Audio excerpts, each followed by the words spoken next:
Hey, this is Gail Nettles with Beaded Jewelry Diva. Today we are going to make a Busy Beads bracelet, but before we do that, we are going to learn how to make the busy beads themselves. Now here I've got some that are oxidized and some that are bright and shiny, and what we're going to do is we're going to make the bright and shiny ones. So there's what we're going to make, and how about now I tell you what supplies you're going to need. For supplies you're going to need the following. You're going to need some 26 gauge wire, I'm using copper, some 20 gauge round wire. You're going to need some jump rings. These are 4mm inside diameter, 18 gauge. You will need the clasp of your choice. This one is a toggle clasp. You are going to need a pair of pliers. I'm using chain nose, and I'm also using flat. And you notice that the flats have a white coating on them. I just have coated these in Tool Magic. That helps prevent marring, because I tend to have a death grip when I grip wire. You'll need a pair of round nose pliers, and it's also helpful to have a Sharpie to mark where you want a spot on your pliers so you can make your loops a consistent size. You'll also need a pair of cutters, flush cutters. That's it for supplies, so why not go make some beads? I've gone ahead and made a mark on my round nose plier so I knew a space or a spot that I could make consistently sized loops. What I've done is I've taken about 3 inches, 2.5, 3 inches of the 20 gauge wire. I'm going to come down maybe an inch, and I'm going to go ahead and make a wrapped loop. If you don't know how to make a wrapped loop, I do have a video on how to make them. So this one has kind of a long tail, but that's okay. So wrap it, and I may need my chain nose pliers to help out here. Wrap it, I don't know, about twice. That's fine. Take your cutters and cut the tail off. Always make sure to hold your finger over the wire when you're cutting, because you definitely do not want wire flying all over the place. Well, I've got a real interesting little tail left over, so let me try this again. There we go. A little bit better. Now, of course, my loop is a little cockeyed, so I'm just going to go ahead and straighten it up some.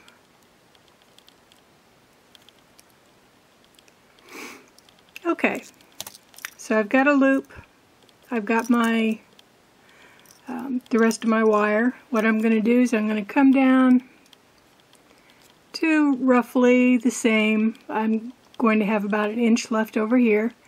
Wrap it around, and really the size of this, it really depends on how big you want your bead. So I'm making a fairly good size bead here.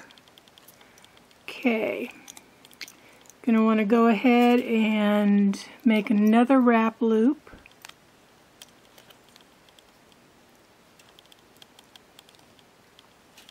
I'm being a little rough on the wire, so you can see I've got it kind of marked up some, so I'm going to bring in my pliers that have the Tool Magic on them, which is like a rubberized surface. Helps prevent marring some. Of course, I'm kind of late in the game to save this bead, but that's okay. This is a demo. Alright, I'm going to go in and then just snug up this wire, that end, and then I'm going to go ahead and, let's see, make sure both of these loops are facing the same way. So there we go. Straighten it out a little bit. I still have that tail. It doesn't want to tuck in on this one. Oh well, it's going to end up being covered, so do as I say, not as I do. Okay, now I've got about my 3 feet of the 26 gauge wire. I'm going to find roughly the middle of it. Make a bend. Loop it over the 20 gauge wire and just start wrapping. Now you're not going to be wrapping in any particular order, just wrap. So, and then I'll stop on this one side and then start wrapping on the other.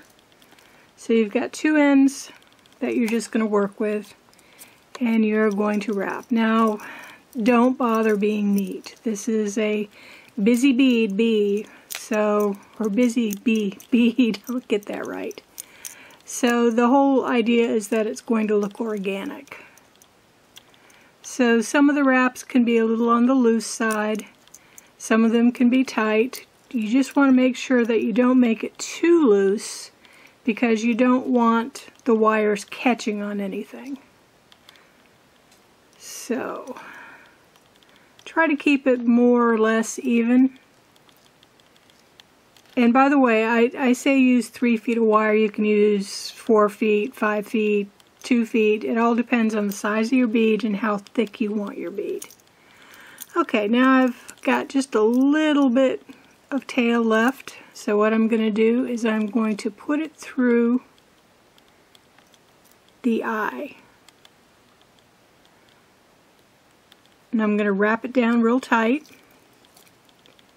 I'm going to go ahead and put it through one more time.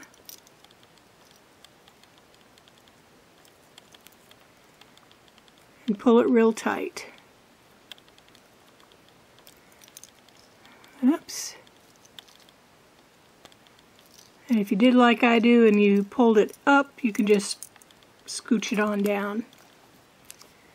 Okay, go ahead and cut. And then go ahead and mush it on in. Okay, that's one end. So now we've got the other end of the wire. So once we've got a little bit of a tail left, again, put it through the eye. I can grab it. Doesn't want to cooperate.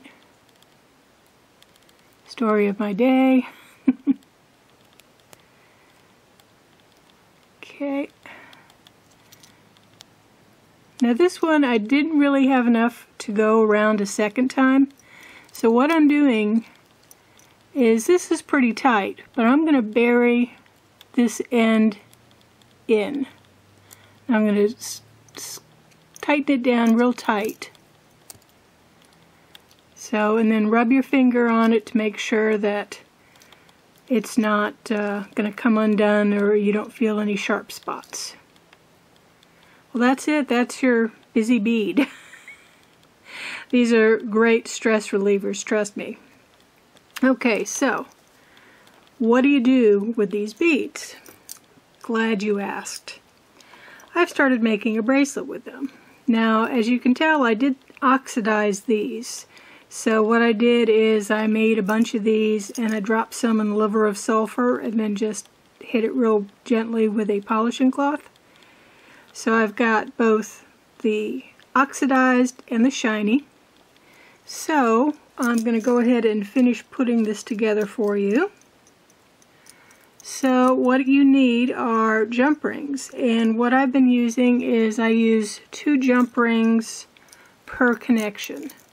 So you see between these 2 beads I have 2 jump rings. So I have this end. I'm going to go ahead and take one of my jump rings, put it through this one bead, then through the next,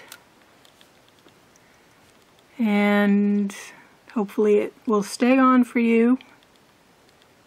Okay, and close the jump rings. When you hear that snick, that usually means that you are all settled in. So this jump bead or jump ring I need to open, so opening it. If you don't know how to open jump rings and close jump rings, I do have a video on that as well. So close it side to side. There we go. So I'm going to go ahead and put on one more, I think maybe. Let's see, I'll just put on another little one.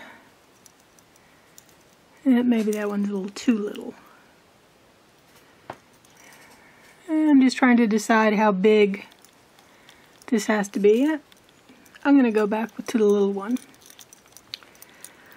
Okay, once again, open the jump ring, slide on a bead, connect it to the next bead, close the jump ring, open up another jump ring, and put it through the exact same two beads, 1 and 2. Close it on up, and there you have a nice bracelet. Now, I've already gone ahead and put on the first part of a clasp here, so this is going to be a toggle clasp. So here's my toggle end, and here's the other end. So I need to put on, how about 3 jump rings?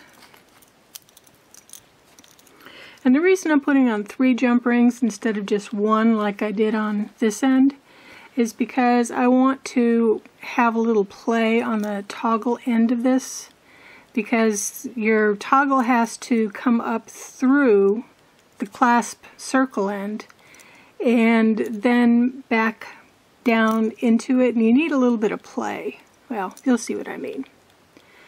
Okay, so I've got a jump ring open. Slide it onto the clasp, or the toggle rather. Close it well. There we go. There's another one. So you're just making a little tiny chain. Now you could go ahead and do this with the doubled ones if you wanted to, if you wanted to keep the look real similar. So this last one is going to go through the bead and through the 2 jump rings you already have on the toggle. Close it, and you have a busy bead bracelet. Now I do go ahead, and in my Etsy store I have some of these clasps if you're interested. Yes, they are handmade by moi, yours truly. I'll probably also have some of these busy beads oxidized if you like the thought of having some oxidized ones, but you don't want to mess with liver of sulfur or anything like that. I think I'll go ahead and put a few of those in the supplies as well. But this is it. It's a very easy bracelet to make. I have a lot of fun with it because to me it's a great stress reliever. You know, one of those days where, oh gee, I just, got to work off some steam. Just grabbing the wire and manipulating it and, turning it around like that. To me, it's a stress reliever. Okay, well, that's what we've got today. I do have the link to my Etsy store down below the video, so you can go ahead if you're interested in any clasps or any busy beads that have been oxidized. If you enjoyed this video, which I hope you did, please consider giving me a like. And if you don't subscribe already, why don't you go ahead and subscribe to my channel, and that way you won't ever miss a new video. This is Gail Nettles, Beaded Jewelry Diva, and signing off for today and saying happy beading. Bye!